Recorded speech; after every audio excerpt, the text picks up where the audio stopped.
Pues mi historia es poco habitual, entonces, en fin, te la cuento. Yo en el año 98 terminé un máster, hice un máster en Economía y en Relaciones Internacionales, tenía 25 años y me fui a vivir a Indonesia. Era julio del 98, era plena crisis económica y financiera del sudeste asiático. Por culpa de esa crisis había tenido que dimitir el dictador que llevaba en Indonesia 32 años, Suharto. Suharto dimitió en mayo del 98. Yo llegué en julio del 98. Me fui con un billete de ida a vivir ahí, a conocerlo. Y curiosamente el bicho de la política me picó en Indonesia, porque era como, supongo, llegar a España en enero del 76. Había una transición a la democracia, nadie sabía muy bien si iba a ir bien, si iba a ir mal, pero había mucha actividad política, mucha ilusión por cambiar las cosas, mucha gente joven metiéndose con ideas nuevas para cambiar el país. Yo lo vi como espectador y dije, yo no quiero ser espectador, yo quiero ser actor. Y entonces en el año 2000 me volví a España y me afilié al PP y empecé a colaborar y empecé a escribir papeles, a escribir artículos, a escribir discursos, y en el año 2003 empecé a trabajar en FAES, después en el Congreso de los Diputados, Comunidad de Madrid, y bueno, así es como entré.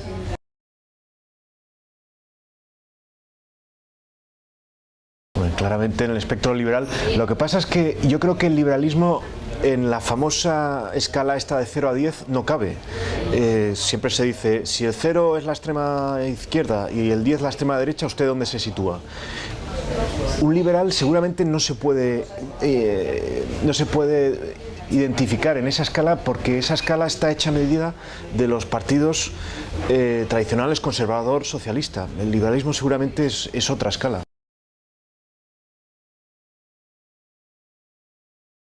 Yo entiendo la política como la voluntad de reformar.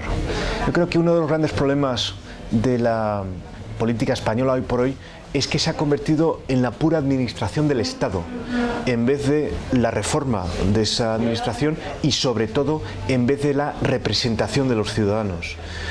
Y esto ha llevado a que la política y los partidos políticos se burocraticen. La política se entienda como un escalafón en el que vas subiendo, bueno, pues si te portas bien vas subiendo paso a paso, y como un plan para toda la vida, casi como si fueses un funcionario. Y yo, de luego, entiendo que la política no es eso.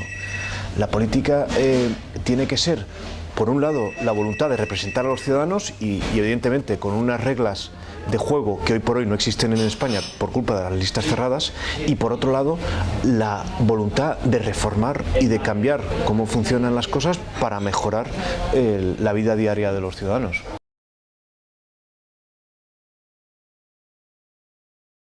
Bueno, la primera, y en eso está basado el libro, es la reforma de los incentivos de los políticos. Las reglas de juego en la política española hoy por hoy están mal diseñadas, en cuanto que lo que llevan es a que el político sea leal y sea responsable ante todo hacia otros políticos, en vez de serlo ante los ciudadanos, ante los votantes. La base de este incentivo mal planteado son las listas cerradas y bloqueadas.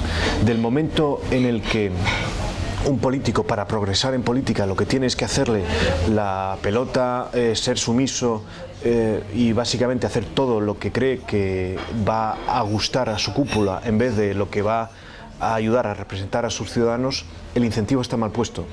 Por lo tanto, yo creo que la reforma más urgente es cambiar las listas cerradas, introducir listas abiertas, pero sobre todo distritos uninominales.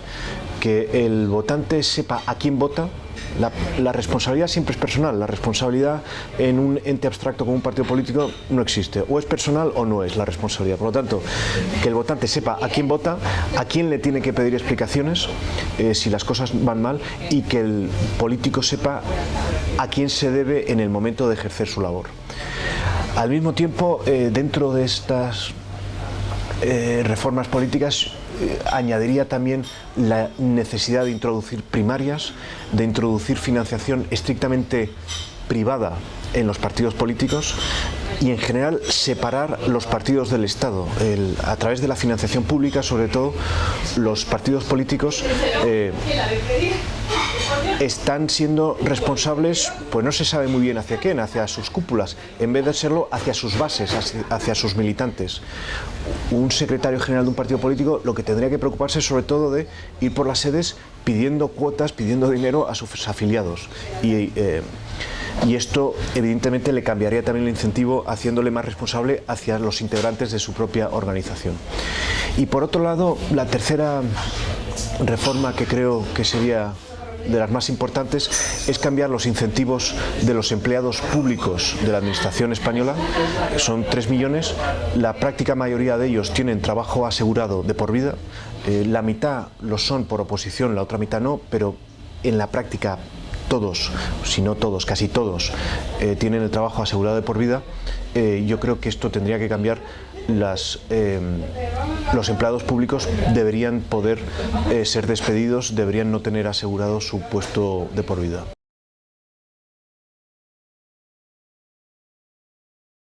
Yo soy del Partido Popular, yo llevo 13 años dentro del Partido Popular. He trabajado en administraciones del Partido Popular y veo que su capacidad para reformar existe. En la Comunidad de Madrid se han hecho grandes reformas que van muy en la línea de lo que creo que se tiene que hacer hoy por hoy en España. En algunas he tenido la suerte de participar yo. Por ejemplo, la ley por la cual hay libertad de horarios comerciales en Madrid se aprobó hace escasamente un año. Y es una ley pionera, valiente, y es algo que va en la línea de lo que creo se tiene que hacer en España. Por lo tanto, yo creo que el PP sí que tiene esa capacidad para liderar estas reformas. Cuantas más voces dentro del PP digan que creemos adecuado ir por esa línea, yo creo que más posibilidades hay de que ocurra.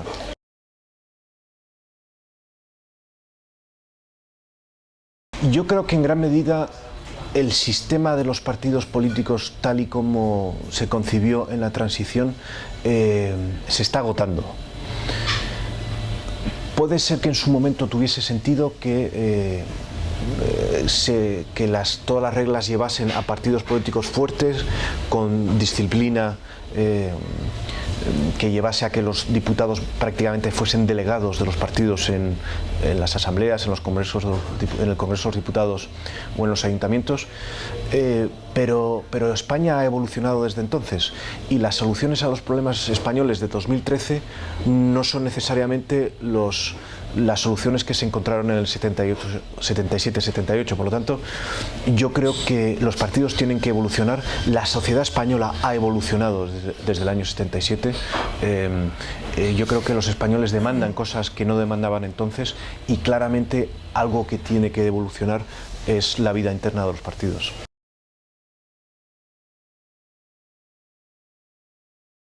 Define argentinización.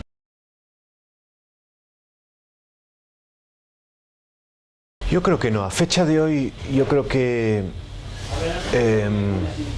España no está en ese proceso. Si Argentina ha llegado a los problemas a los que está ahora, no ha sido una cuestión de 5 o 10 años.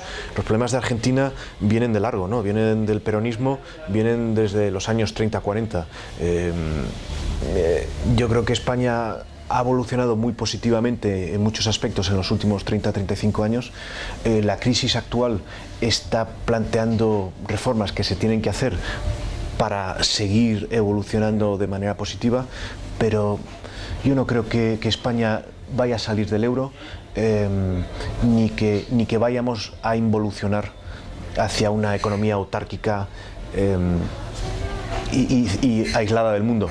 Y en gran medida yo creo que eso también es por nuestra pertenencia a la Unión Europea. La Unión Europea, pero yo creo que ha sido muy positiva para España, pese a algunos problemas que pueda haber generado, pero yo creo que es positiva.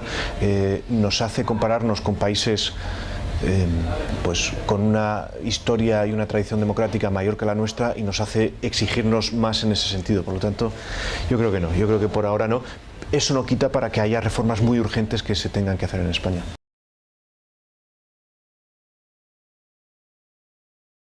Yo creo que sí, y curiosamente muchas de las personas con las que hablas en el día a día, o incluso las personas que se manifiestan,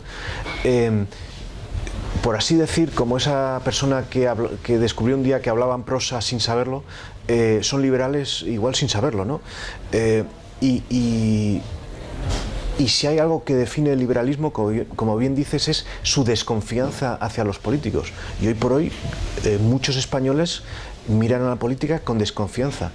Lo que pasa es que el liberalismo lo que plantea es cómo manejar esa desconfianza, cómo contener a los políticos, al Estado en general, para que hagan el menor daño posible a la sociedad.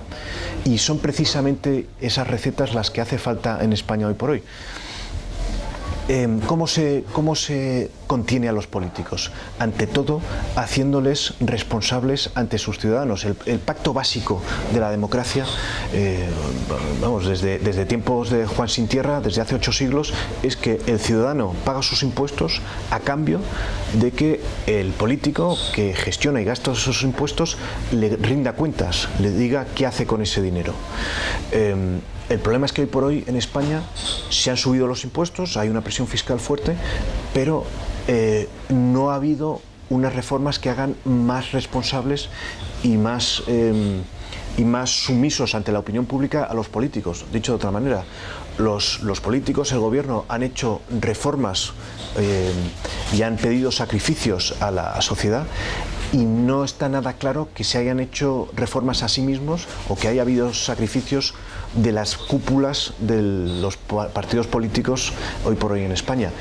La concentración de poder que existe en las sedes de los partidos políticos es muy dañina.